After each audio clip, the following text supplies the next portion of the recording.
ஆனைமுகனை தொழுதால் நவக்கிரகங்களும் மகிழும்.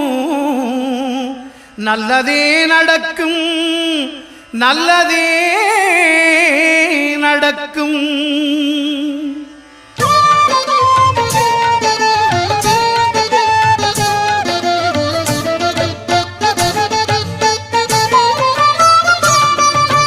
ஒன்பது கோளும் ஒன்றாய் காண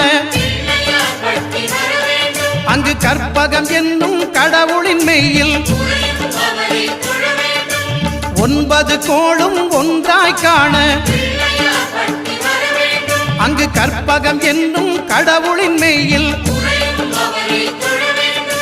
சூரியன் முதலாய் 9 கிரகமும் பலவித குணங்களை கொண்டிருக்கும். எங்கள் கற்பக தருவில் அவை வரும்போது ஒன்றாய் சேர்ந்து பலனளிக்கும்.